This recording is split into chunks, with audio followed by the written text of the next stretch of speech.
April 2nd, 2024. Milwaukee, Wisconsin. Sade Robinson was 19 years old. She lived with her family in Milwaukee. She just graduated high school the year before and was figuring out her next steps in life. Like most teenagers, she was active on social media.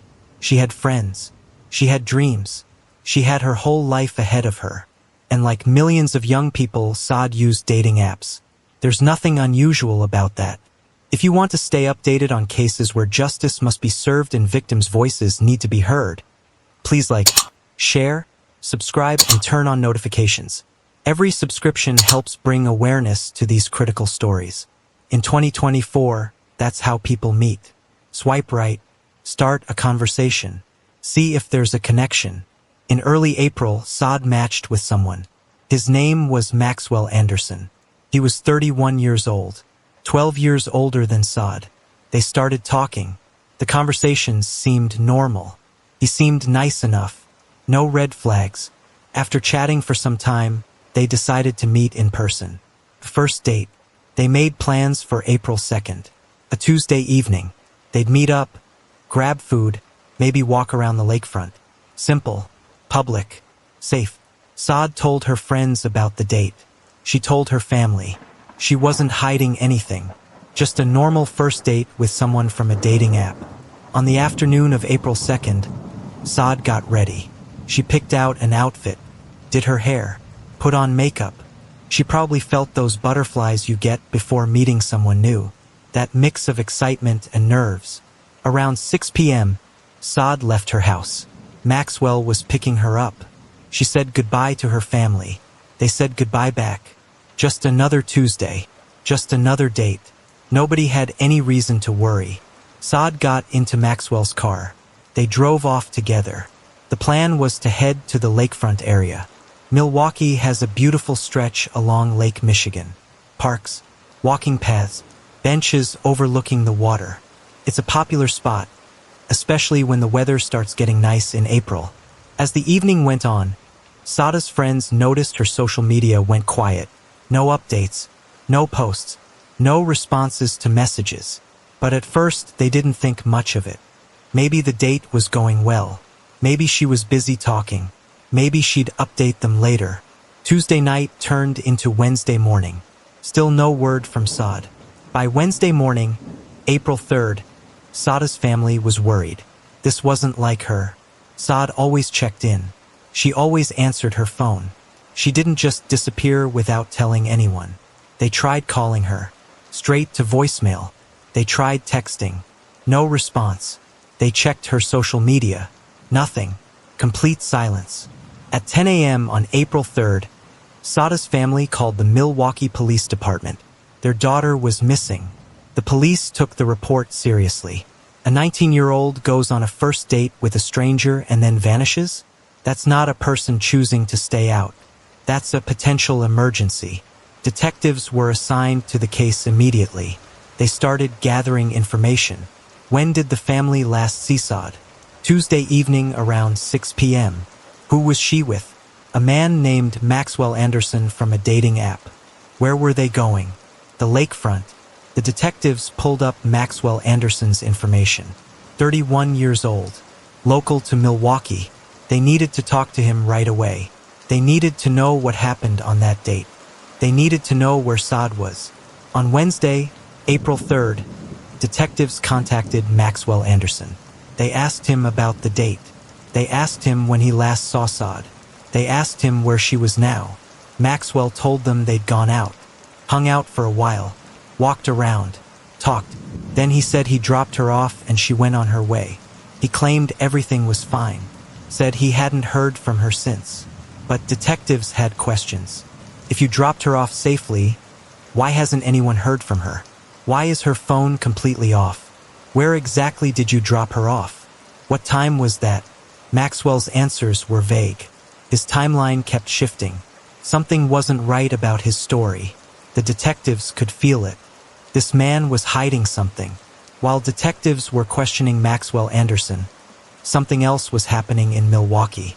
On the afternoon of April 3rd, someone was walking near the lakefront.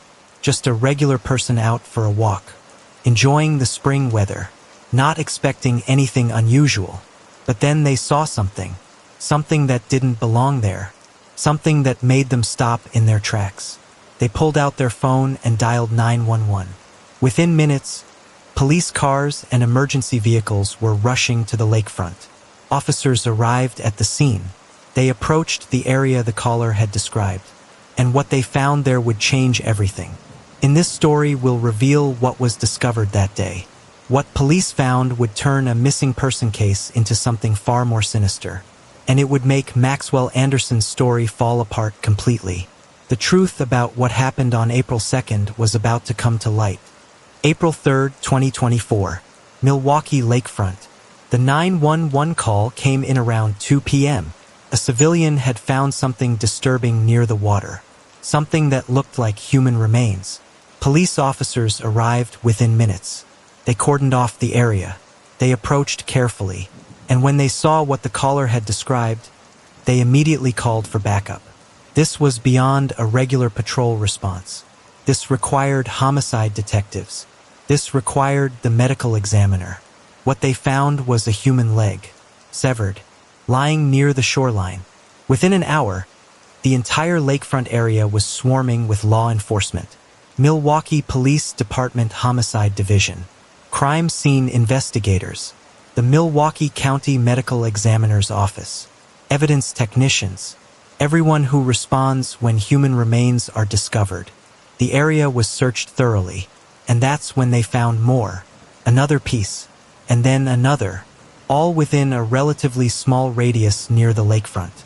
These weren't just random remains. They were body parts that had been deliberately separated, cut, and placed in this location. The medical examiner arrived to assess the scene. Based on the condition and appearance of the remains, they estimated they belonged to a young female. But they'd need to run tests to determine identity, DNA analysis, dental records if possible, fingerprints if the remains allowed for it. But detectives already had a sinking feeling. They'd just taken a missing person report that morning. A 19-year-old girl named Sade Robinson, last seen on a date Tuesday night, in this exact area, the lakefront. The timing was too coincidental. The location was too coincidental.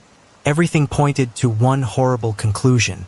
While the crime scene team processed the lakefront area, detectives went back to Maxwell Anderson. They needed to question him again. And this time, they weren't asking nicely. This was now a homicide investigation.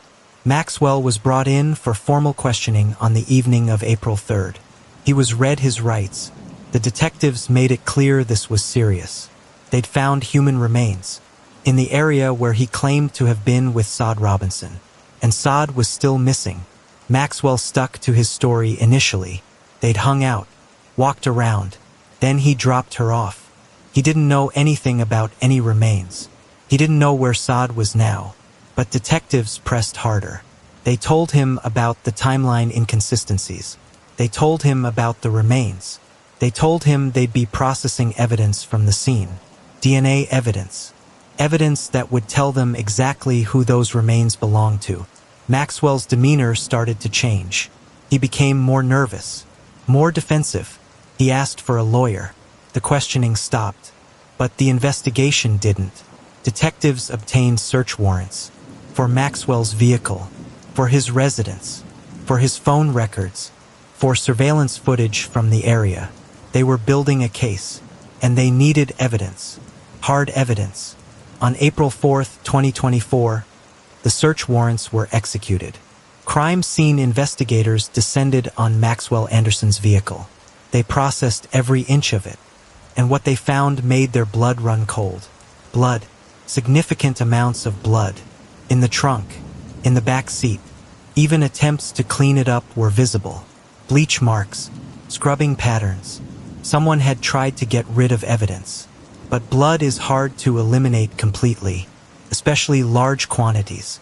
Samples were collected and sent to the lab for DNA testing.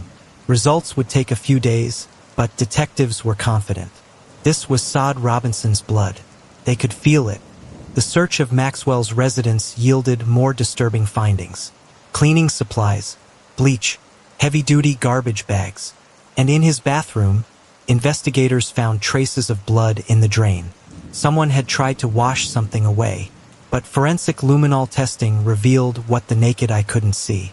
More samples were collected. More evidence was bagged and tagged. But perhaps the most damning evidence came from Maxwell's phone.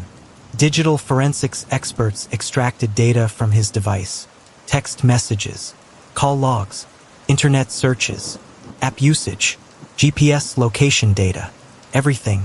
And what they found painted a horrifying picture. On April 2nd, starting around 6:30 p.m., Maxwell's phone showed GPS movement. He picked up Sade. Then his phone tracked to the lakefront area. So far, that matched his story. But what happened next didn't match his story at all. His phone showed he stayed in the lakefront area for approximately 90 minutes. Then his GPS data showed movement. Multiple stops. Different locations around Milwaukee. He wasn't just driving home. He was making stops. Specific stops. And staying at each location for several minutes before moving to the next. Detectives mapped out every location his phone pinged that night. And then they sent officers to check those locations. At the first location, officers found more remains. At the second location, more remains. At the third location, they found something else. Burn marks, evidence of a fire. And when they looked closer, they found the charred remains of a vehicle. Sade Robinson's vehicle. Maxwell Anderson hadn't just killed Sade. He'd also stolen her car, driven it to a remote location, and set it on fire, destroying evidence, covering his tracks. The GPS data didn't lie. Maxwell's phone placed him at every single location where remains were found, placed him at the location where Sade's car was burned. The timeline was clear. The evidence was overwhelming. On April 5, 2024, Maxwell Anderson was formally arrested. He was charged with first-degree intentional homicide, mutilating a corpse, arson, and additional charges were pending as the investigation continued. During his initial court appearance, Maxwell stood before the judge. His hands were shackled. His expression was blank. No emotion, no remorse, nothing. The prosecutor read the charges. First-degree intentional homicide carries a mandatory life sentence in Wisconsin. Mutilating a corpse carries up to 12.5 years. Arson carries up to 10 years. Maxwell pleaded not guilty to all charges. His bail was set at $5 million, an amount he couldn't post. He would remain in custody at the Milwaukee County Jail while awaiting trial. The medical examiner's office continued their work. More remains were recovered over the following days. Each piece was cataloged, examined, DNA tested. By April 10th, the medical examiner officially confirmed what everyone already knew. The remains belonged to Sade Robinson, the 19-year-old who went on a first date on April 2nd and never came home. The cause of death was determined to be homicide, but the exact manner of death was difficult to determine given the condition of the remains. What was clear was that Sade had suffered a violent death, and what happened to her body afterward was equally violent. The question haunting everyone was simple. What happened during those 90 minutes at the lakefront on April 2nd, 2024? Detectives worked to reconstruct the timeline. They had GPS data. They had surveillance footage from various locations. They had physical evidence. They had witness statements. Piece by piece, they put together what happened that night. Maxwell Anderson picked up Sade Robinson around 6 p.m. They drove to the lakefront area, arriving around 6:30 p.m. Surveillance cameras from nearby businesses captured his vehicle entering the lakefront parking area. The lakefront was relatively quiet that Tuesday evening. It was early April. The weather was nice but not warm enough yet for large crowds. A few people were around. Joggers, dog walkers, couples taking evening walks. But the area wasn't packed. Maxwell parked in a somewhat isolated section. Not completely secluded, but away from the main walking paths where most people congregated. From witness statements gathered later, detectives learned that at least 2 people saw Maxwell's vehicle parked there that evening. But they didn't see anything suspicious at the time. Just a car parked near the lakefront. Nothing unusual about that. What happened inside that vehicle detectives could only piece together from the evidence left behind. The blood evidence in the car told them that Sade died in Maxwell's vehicle. The amount of blood, the location of it, the patterns, all indicated that significant trauma occurred inside that car. The medical examiner's report, while unable to determine exact cause of death due to the condition of the remains, noted evidence consistent with sharp force trauma, meaning Sade was likely stabbed or cut multiple times. This wasn't a quick death. This wasn't an accident.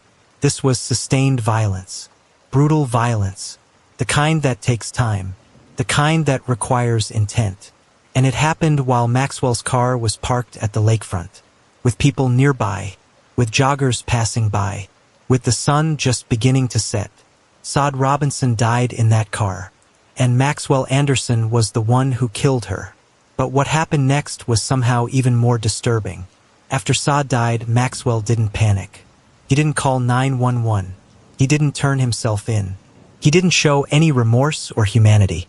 Instead, he sat there, in his car, with Sade's body, and he waited for it to get darker, waited for fewer people to be around, waited for his opportunity. Around 8 p.m., as the sun fully set and the lakefront cleared out, Maxwell's phone showed movement. He drove from the lakefront to his residence, a drive of approximately 15 minutes. GPS data showed he stayed at his residence for about 2 hours. From 8:15 p.m. to approximately 10:30 p.m. What was he doing during those 2 hours? Evidence from his residence told the story. The tools found, the cleaning supplies, the blood in the bathroom drain. Maxwell was dismembering Sade's body. In his own home, in his own bathroom. He spent 2 hours cutting her body into pieces, then cleaning up, trying to eliminate evidence. The level of cold calculation required to do this is incomprehensible to most people. This wasn't a crime of passion. This wasn't rage.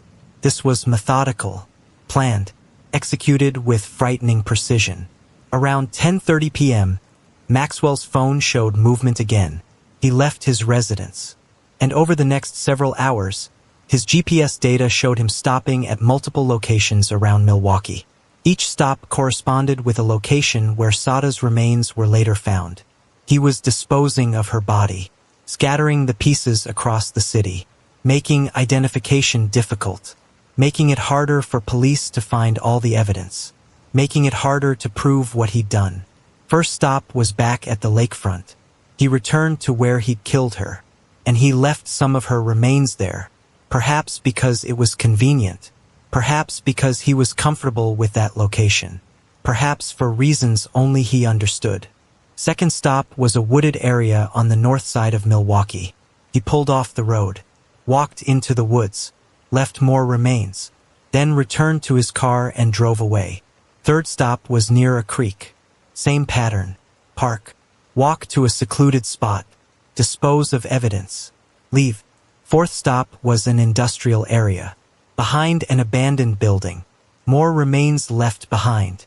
Throughout all of this, Maxwell was carrying Sade Robinson's body parts in his vehicle, driving around Milwaukee, stopping at calculated locations, completing his disposal plan. But he wasn't done yet. Around 2 a.m. on April 3rd, Maxwell's GPS showed him at another location, an empty lot on the outskirts of Milwaukee. And this is where things got even more calculated. Sade's car. He'd taken her car keys. He drove to where her car was parked, likely near where he'd picked her up. He got in her car, drove it to this empty lot, and set it on fire. Arson investigators later determined an accelerant was used. Gasoline, poured throughout the interior, then ignited. The fire burned hot and fast. By the time it was discovered hours later, the car was completely destroyed. Melted plastic, warped metal, everything inside reduced to ash. This was meant to destroy any evidence inside the vehicle. Any DNA, any fingerprints, any trace that Maxwell had been in that car. After setting the fire, Maxwell returned to his own vehicle and drove home. He arrived at his residence around 3 a.m. on April 3rd. His GPS data showed he stayed there for the rest of the night, presumably sleeping, or perhaps lying awake, thinking about what he'd just done. When detectives questioned him on the afternoon of April 3rd, just hours after Sade's remains were discovered, Maxwell showed no signs of guilt. No nervousness beyond what you'd expect from someone being questioned by police. No indication that he'd just spent the previous night murdering someone and disposing of their body. He lied smoothly. He maintained his story. He acted like a person who had nothing to hide. But the evidence told a different story. And that evidence was overwhelming. If you believe in holding perpetrators accountable and ensuring victim stories are told with the respect they deserve, please like, share, subscribe, and turn on notifications. Your support helps bring attention to cases that demand justice. As the investigation continued, more details emerged. Detectives interviewed people who knew Maxwell Anderson. Friends, co-workers, ex-girlfriends. They were looking for pattern behavior, warning signs, previous incidents. What they found was concerning. Multiple ex-girlfriends reported that Maxwell had been controlling, possessive, prone to anger. One woman said he'd grabbed her during an argument. Another said he'd threatened her when she tried to break up with him. A third said she'd been afraid of him and had to block him on all platforms to get him to leave her alone. None of these women had filed police reports. They'd simply ended the relationships and moved on, counting themselves lucky to have gotten away from him. But the pattern was clear. Maxwell Anderson had a history of violence toward women, of controlling behavior, of not accepting rejection, of believing he had power over the women in his life. Sade Robinson became his ultimate victim, the one he didn't just hurt, the one he killed. Prosecutors began building their case. They had physical evidence, DNA, GPS data, surveillance footage, digital evidence, witness testimony, a mountain of proof that Maxwell Anderson murdered Sade Robinson. They charged him with additional counts as the investigation progressed. Each piece of evidence led to another charge. By the time the charging was complete, Maxwell faced first-degree intentional homicide, mutilating a corpse, arson of property, hiding a corpse. The penalties were severe. First-degree intentional homicide alone carried mandatory life in prison in Wisconsin. The additional charges added decades more. The prosecution made clear their intent. They wanted Maxwell Anderson locked away forever. They wanted to ensure he never had the opportunity to hurt another woman ever again. Maxwell's defense team filed various motions. They challenged some of the evidence. They questioned the search warrants. They did what defense attorneys do. But the evidence was solid. The case was airtight. As the case moved toward trial, the community of Milwaukee rallied around Sade's family. Vigils were held. Fundraisers were organized to help with funeral costs and legal expenses. People who'd never met Sade felt connected to her story, felt the tragedy of a young life stolen so violently. Who was Maxwell Anderson? How does someone become capable of murdering a 19-year-old girl on a first date? Detectives dug into his background. They pulled records. They interviewed everyone who knew him. They built a profile of the man who killed Sade Robinson. Maxwell Anderson was born in 1993. He grew up in Milwaukee, middle-class family, 2 parents. No obvious childhood trauma that would explain his later actions. He graduated from high school, went to community college for a while but didn't finish. Worked various jobs over the years. Nothing particularly stable or long-term. People who knew him in high school described him as quiet, a loner, didn't have many friends. But he wasn't bullied or ostracized. He just kept to himself mostly. In his 20s, Maxwell had a series of relationships. None lasted very long. And as detectives interviewed his ex-girlfriends, a disturbing pattern emerged. The relationships all followed a similar trajectory. Maxwell would be charming at first, attentive, romantic. He knew how to make women feel special, how to make them feel wanted. That's how he drew them in. But once the relationship was established, things changed. Maxwell became possessive. He wanted to know where his girlfriend was at all times, who she was with, what she was doing. He'd get angry if she spent time with friends. He'd accuse her of cheating if she didn't respond to his texts immediately. One ex-girlfriend, who agreed to speak with detectives, described a relationship that became suffocating. "At first he seemed so sweet," she said. "He'd text me good morning every day. He'd bring me flowers. He made me feel like I was the only person in the world that mattered to him. But then the control started. He wanted me to stop hanging out with my friends. Said they were a bad influence. He'd show up at my work unannounced. He'd get angry if I didn't answer his calls right away. It got to the point where I was afraid of him." She broke up with Maxwell after 4 months. "He didn't take it well," she said. "He kept calling, kept texting, showed up at my apartment. I had to threaten to call the police before he finally left me alone." Another ex-girlfriend had a similar story. "He grabbed my arm once during an argument, hard enough to leave bruises. That's when I knew I had to get out." She also tried to break up with him. "He cried, said he was sorry, said it would never happen again, begged me to give him another chance. But I was done. I blocked him on everything and told my friends and family not to give him any information about me." A third woman described Maxwell as scary when he was angry. His eyes would just go cold, like there was nothing behind them, like he was capable of anything. These women were lucky. They recognized the warning signs. They got out before Maxwell's violence escalated beyond control and intimidation. Sade Robinson wasn't so lucky. Detectives also looked into Maxwell's digital footprint, his social media, his dating app history, his internet search history. What they found was revealing. Maxwell had been active on multiple dating apps, not just the one where he matched with Sade. He was on at least 4 different platforms, always swiping, always matching, always talking to multiple women at once. His conversations followed patterns, the same lines, the same compliments, the same approaches. It was like he had a script, a formula for getting women interested. But the matches rarely led to actual dates. Most conversations fizzled out.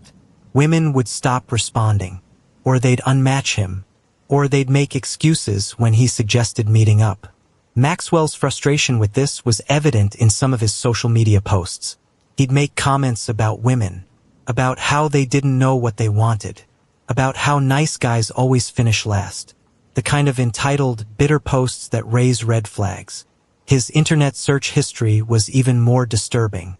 In the weeks before he killed Sade, Maxwell had searched for things like how to get away with murder, and how long does DNA evidence last, and do bodies decompose in water. He'd also searched for information about Lake Michigan, about currents, about how far things would drift if dumped in the water. This wasn't impulsive. Maxwell Anderson had been thinking about this, planning this, researching this. For weeks. The question was why. Why Sade specifically? Was there something about her that triggered him? Or was she simply the wrong person in the wrong place at the wrong time? Detectives looked at their dating app conversations. The messages between Maxwell and Sade leading up to April 2nd. The conversations seemed normal, friendly, nothing that stood out as concerning. Maxwell was using his usual approach, being charming, asking questions about Sade's interests, sharing things about himself, building rapport. Sade responded positively. She seemed interested. She agreed to meet him. There was nothing in their messages that suggested she was uncomfortable or hesitant. So what triggered Maxwell to kill her? Detectives theorized based on the evidence and Maxwell's history. Perhaps Sade rejected him in some way during the date. Perhaps she said something that he perceived as disrespectful or rejecting. Perhaps she wanted to end the date early. Perhaps she made it clear she wasn't interested in a second date. For most people, rejection on a first date is disappointing but not catastrophic. You thank the person for their time and move on. You go home and swipe on the dating app again. But for someone like Maxwell Anderson, rejection might have been intolerable.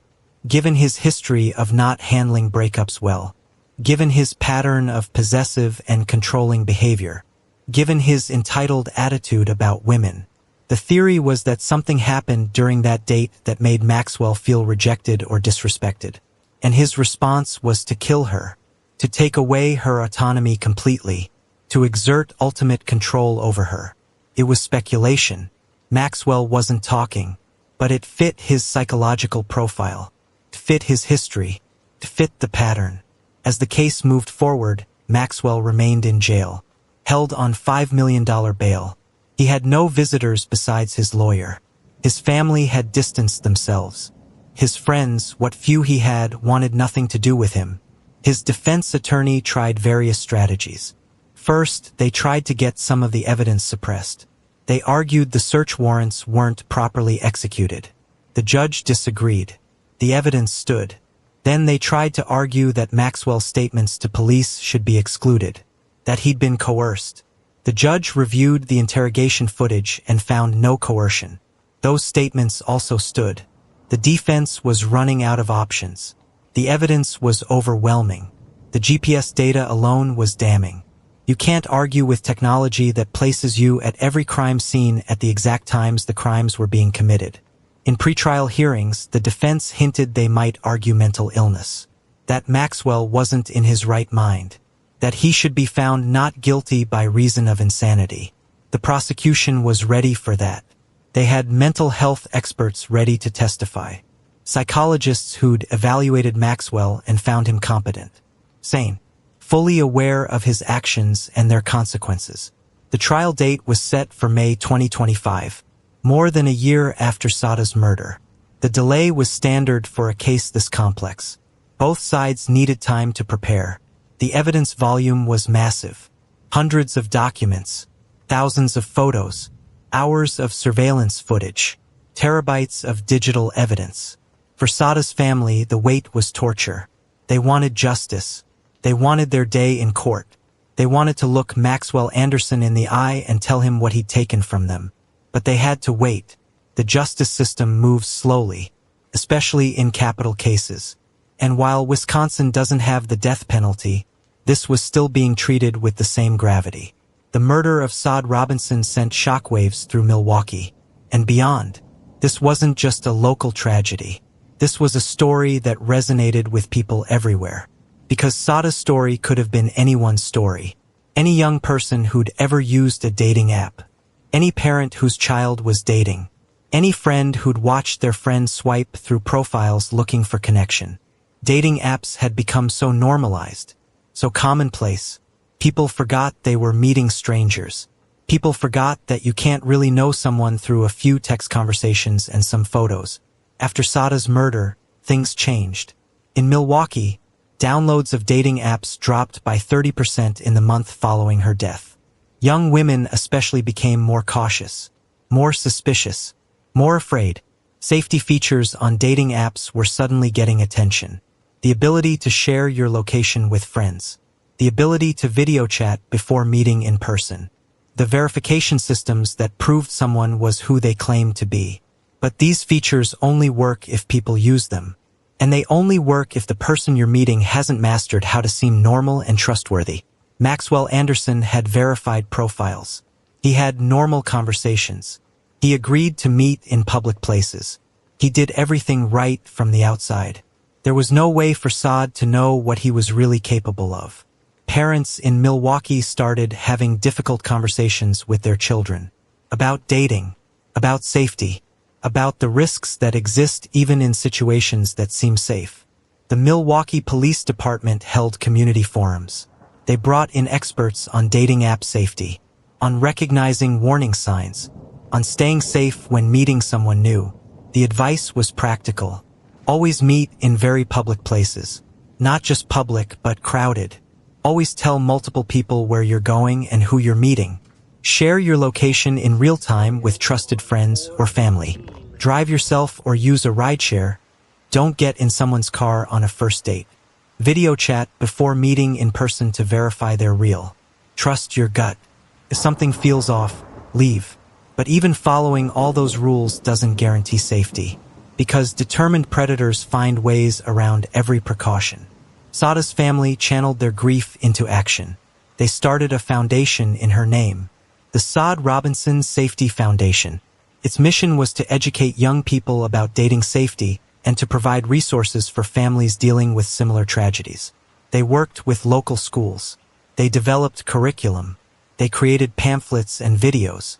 They went on local news. They did everything they could to ensure that Sade's death would save other lives. Her mother spoke at one of the community forums. Her words were powerful, heartbreaking. Sade was careful, she said. She told us about her date. She went to a public place. She did what we'd always told her to do. And she still died. Because there's no rule book that protects you from pure evil. If you're committed to telling victim stories with dignity and demanding accountability from those who harm the innocent, please like, share, subscribe, and turn on notifications. This channel prioritizes truth and justice over sensationalism. I don't want parents to live in fear, she continued, but I want them to be realistic. I want young people to understand that danger can look normal, can seem charming. It can pass every safety check and still be deadly. Honor Sade by being smart, by being cautious, by trusting your instincts, and by looking out for each other. The community rallied around the family. Fundraisers raised over $100,000 for the foundation. Local businesses donated. Schools adopted the safety curriculum. Sade's name became synonymous with awareness and prevention, but awareness couldn't bring her back. Prevention couldn't undo what Maxwell Anderson had done. The family still had to wake up every day knowing Sade was gone, knowing how she died, knowing what she suffered. The trauma rippled outward. Sade's younger siblings struggled. They'd lost their sister. They'd lost their sense of safety. They needed therapy, support, time to process something no child should have to process. Sade's friends were devastated. Some felt guilty. Should they have been more worried when she stopped responding to texts? Should they have done more? The rational part of them knew there was nothing they could have done. But guilt doesn't always respond to logic. The broader community of young women in Milwaukee felt the impact. Many deleted their dating apps entirely. Others became hypervigilant. Every date became tinged with fear. Every new match became a potential threat. Men on dating apps noticed the change. Women were more suspicious, more guarded, more likely to back out of planned dates. Some men complained about this, but most understood. They understood that trust had been broken, that safety had been shattered, that rebuilding would take time. Dating app companies issued statements. They talked about their safety features. They talked about their verification processes. They talked about their commitment to user safety. But critics pointed out that safety features are meaningless if the apps don't do thorough background checks, if they don't verify criminal history, if they allow people with violent pasts to create profiles and match with unsuspecting victims. The debate became national. Should dating apps be required to conduct background checks? Should people with certain criminal convictions be banned from using them? Where's the line between safety and privacy? There were no easy answers. Privacy advocates worried about discrimination, about false positives, about people being unfairly excluded. But safety advocates countered that protecting potential victims should be the priority. The conversation was important, necessary, long overdue, and it was happening because of Sade Robinson, because her death forced people to confront uncomfortable truths about modern dating. As the trial date approached, media attention intensified. Local news covered every pretrial hearing. National outlets picked up the story. True crime podcasts discussed the case. Social media debated the details. Some of this attention was respectful, thoughtful, focused on prevention and justice.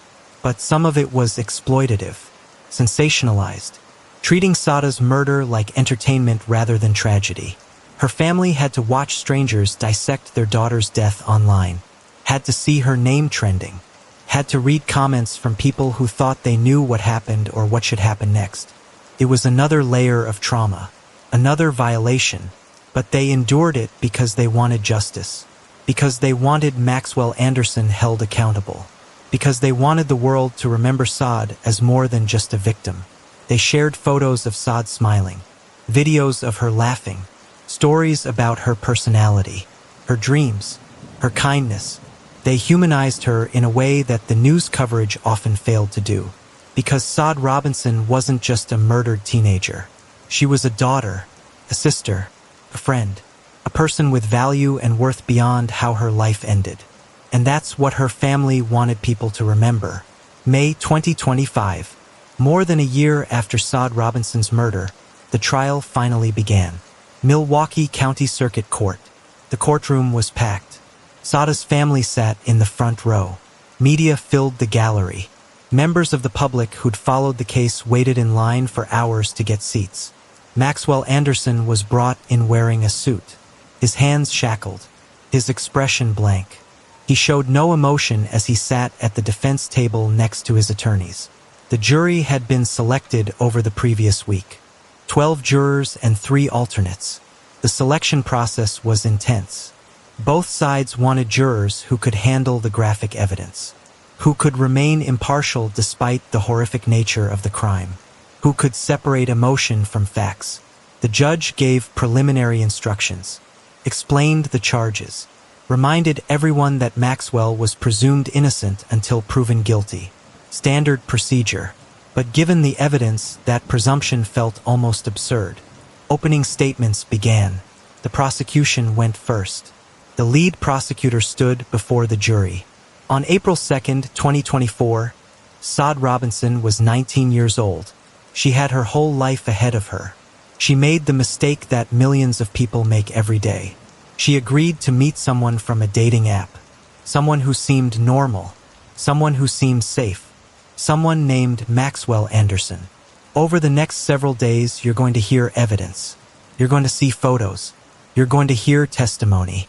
And all of it will prove beyond any reasonable doubt that Maxwell Anderson murdered Sade Robinson, that he killed her in his vehicle, that he dismembered her body, that he scattered her remains across Milwaukee, that he burned her car, and that he did all of this with premeditation, intent, and complete disregard for human life.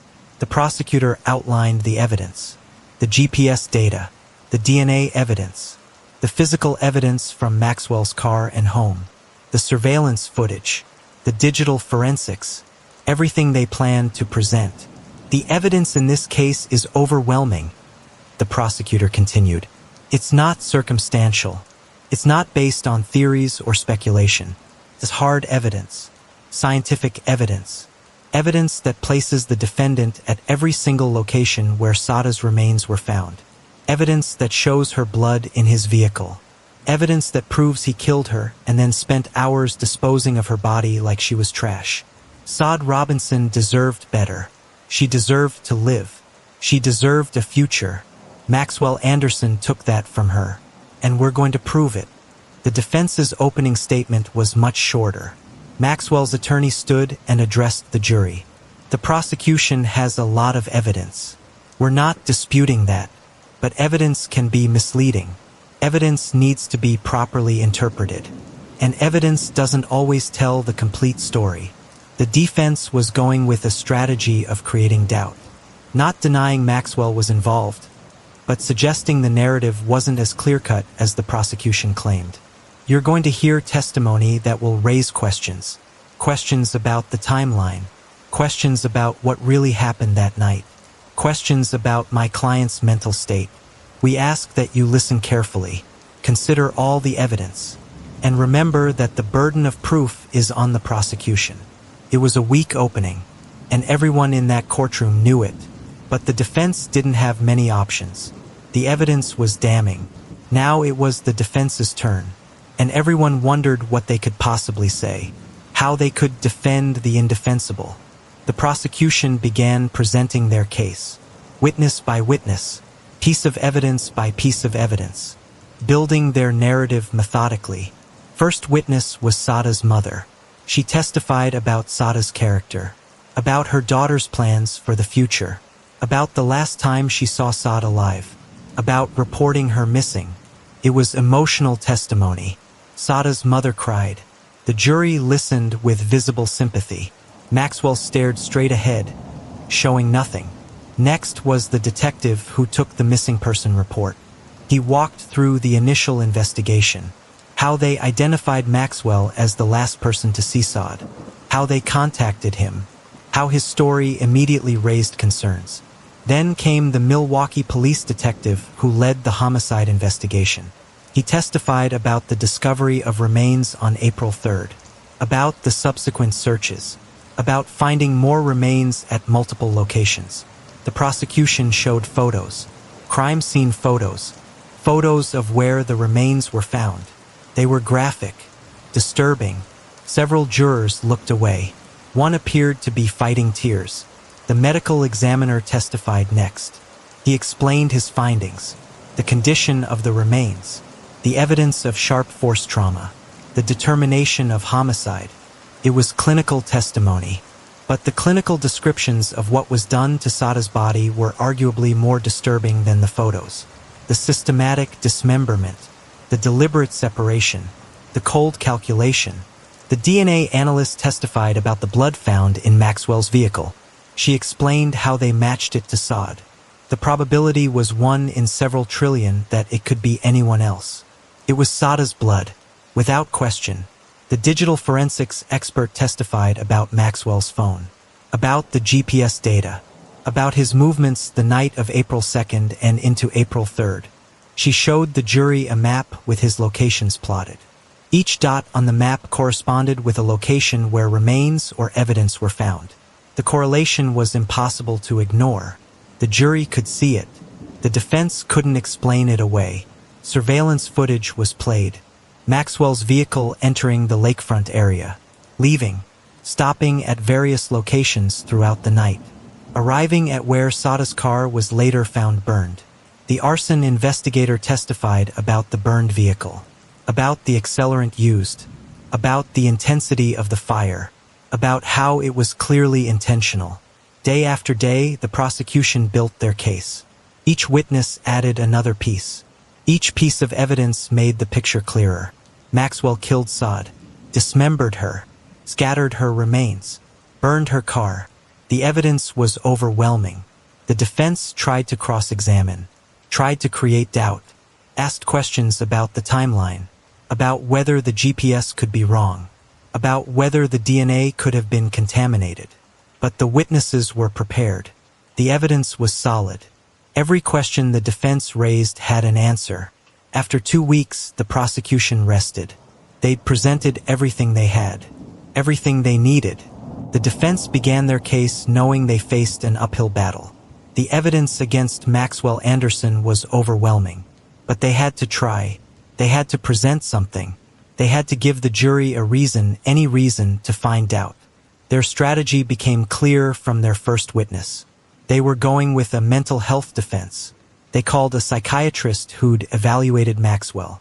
The psychiatrist testified that Maxwell suffered from various mental health conditions: depression, anxiety, antisocial personality traits.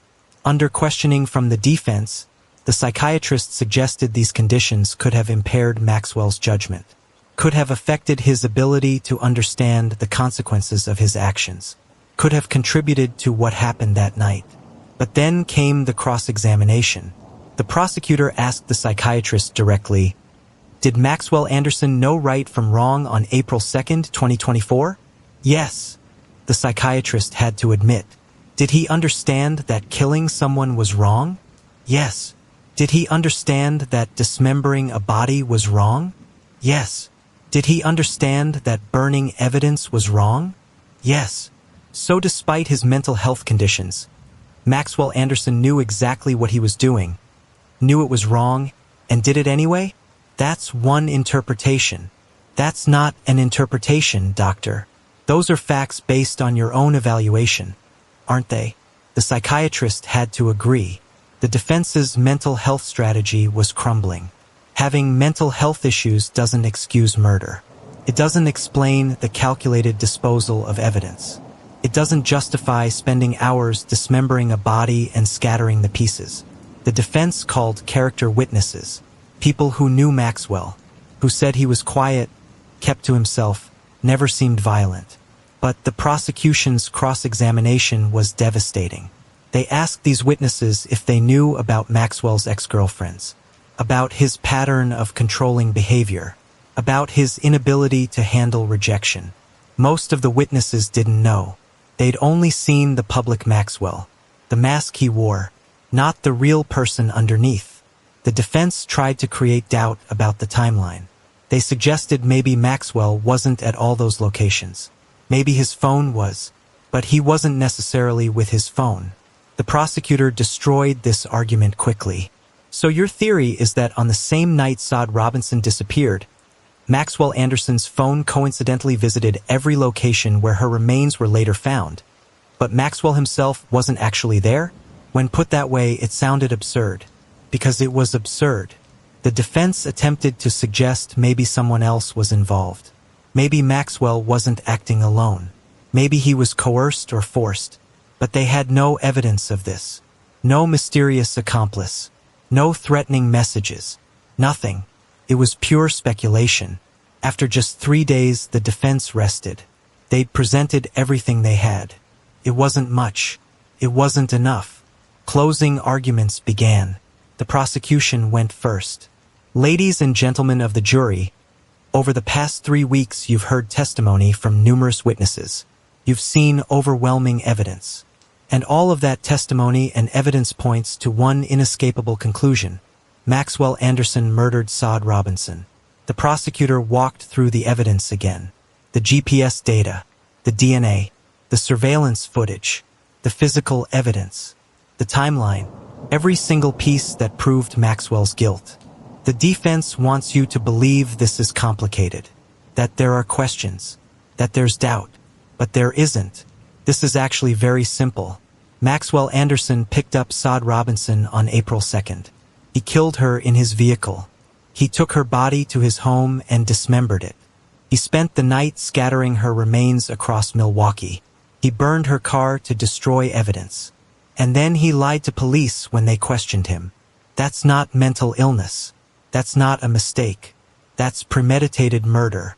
That's knowing exactly what you're doing and doing it anyway. That's evil. Sade Robinson was 19 years old. She trusted Maxwell Anderson enough to get in his car. She thought she was just going on a date, a normal first date. Instead, she was murdered. Her body was mutilated. Her remains were scattered like trash. Her family had to identify her through DNA because of what Maxwell Anderson did to her. The defense has no real explanation for the evidence. Because there is no explanation except the truth. Maxwell Anderson is guilty. The evidence proves it beyond any doubt. And justice demands that you find him guilty. The defense's closing argument tried one last time to create doubt. The prosecution has presented a lot of evidence.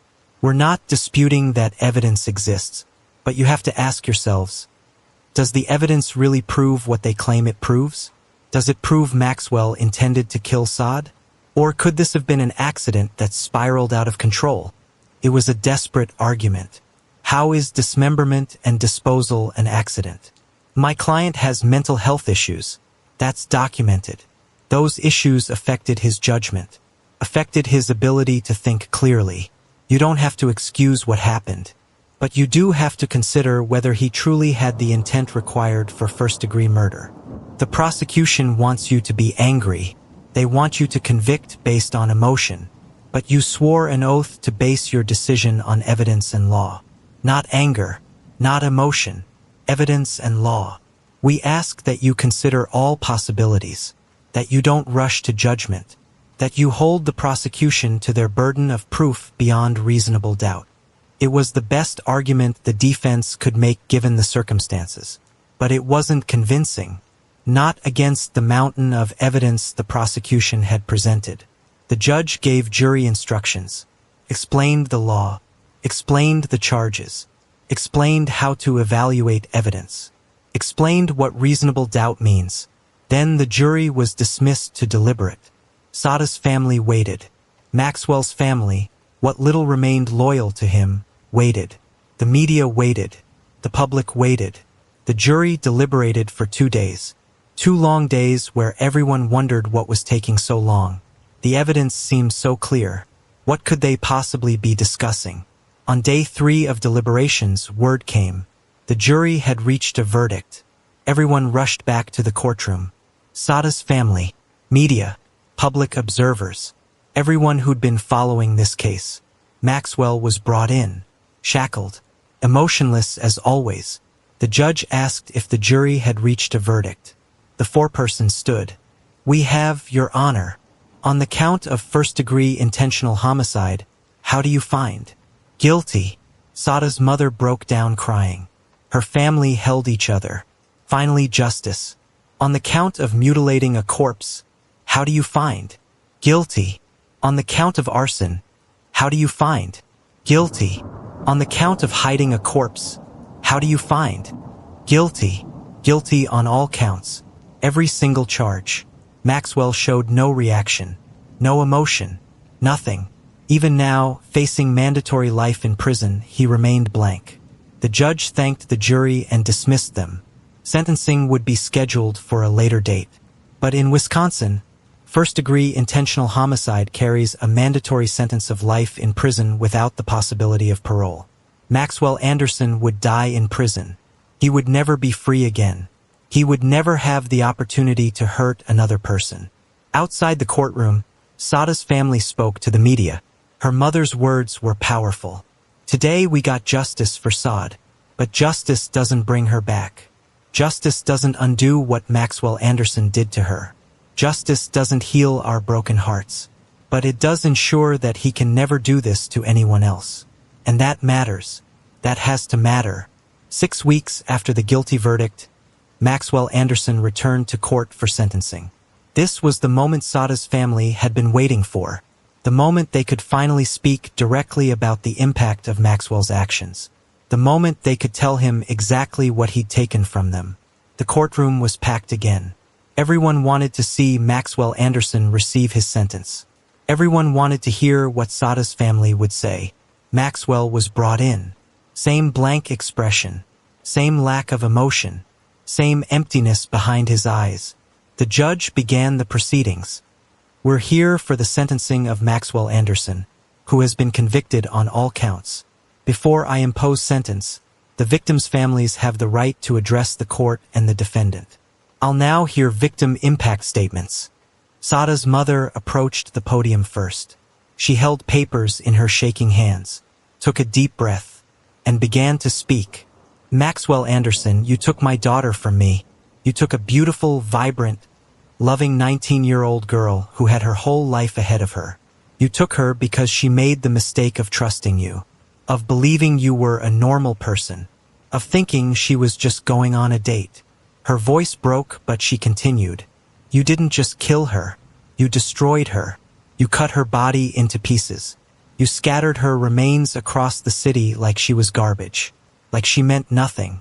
Like she wasn't a human being with a family who loved her. Do you have any idea what it's like to bury pieces of your child? To know that your daughter spent her last moments terrified and in pain? To know that the last person she saw was your face? The face of someone who pretended to be nice but was really a monster. My family will never be the same. Sade's siblings lost their sister. I lost my daughter. Our entire community lost a bright light. And for what? Because you couldn't handle rejection? Because you felt entitled to take whatever you wanted?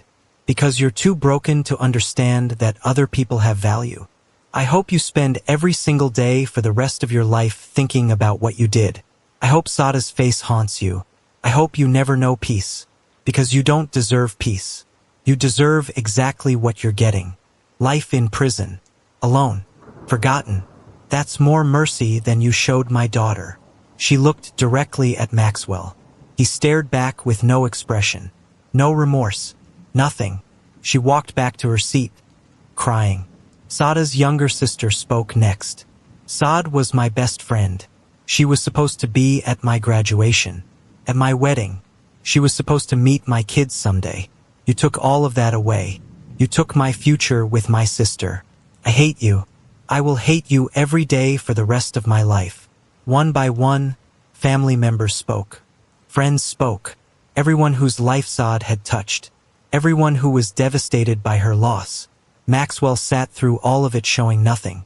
No tears. No apologies. No acknowledgement of the pain he'd caused. When all the victim statements were complete, the judge asked Maxwell's attorney if Maxwell wished to make a statement. The attorney whispered to Maxwell. Maxwell shook his head. He had nothing to say. The judge addressed Maxwell directly. Mr. Anderson, you've been convicted by a jury of your peers of first-degree intentional homicide and related charges. The evidence against you was overwhelming. You brutally murdered a young woman who trusted you. You dismembered her body. You scattered her remains. You attempted to destroy evidence. You showed no remorse before, during, or after your trial. In Wisconsin, first-degree intentional homicide carries a mandatory sentence of life in prison without the possibility of parole. However, I also need to address the additional charges. The judge sentenced Maxwell to the maximum on every count. Life without parole for the murder, 12.5 years for mutilating a corpse, 10 years for arson, 6 years for hiding a corpse. All sentences to run consecutively. Not that it mattered. Life without parole means exactly that. Maxwell would die in prison. The additional years were symbolic. But the judge wanted to make a statement, wanted to reflect the severity of every aspect of Maxwell's crimes. Mr. Anderson, you will spend the rest of your natural life in prison. You will never be free. You will never have the opportunity to hurt anyone else. That is the judgment of this court. Maxwell was led out of the courtroom, back to prison, where he would remain until his death. Outside, Sade's family spoke to the media one final time. "We got justice today," her mother said. "Not the justice we wanted. We wanted Sade back. We wanted none of this to have happened. But we got the only justice the court could give us. Maxwell Anderson will never be free. He'll die in prison. And that's what he deserves. But our work isn't done. The Sade Robinson Safety Foundation will continue. We'll continue educating young people about dating safety. We'll continue working to prevent other families from experiencing what we've experienced. Sade's death cannot be meaningless. It has to lead to change. It has to save lives. To anyone using dating apps, please be careful. Meet in very public places. Tell people where you're going. Share your location. Trust your instincts. If something feels wrong, leave.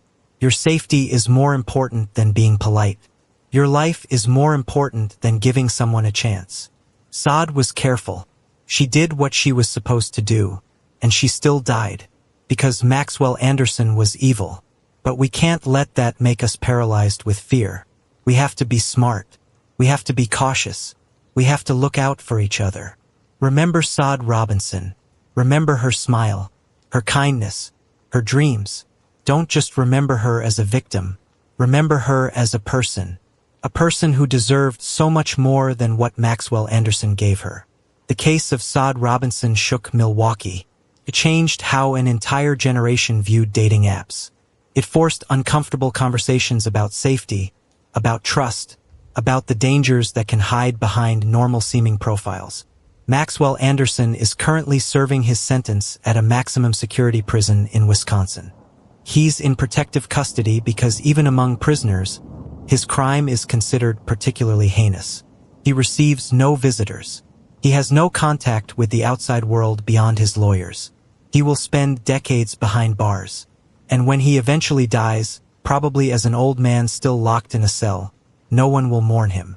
No one will remember him with fondness. He'll be exactly what he deserves to be. Forgotten. But Sade Robinson will be remembered. The foundation in her name continues its work. Schools across Wisconsin now use its safety curriculum. Young people learn about her story, about the importance of vigilance, about the reality that danger can look normal. If you believe in honoring victims by learning from their stories and demanding accountability from those who harm others, please subscribe and turn on notifications. Every subscription supports bringing awareness to cases that must not be forgotten. Together, we can work toward a world where tragedies like Sade's become impossible.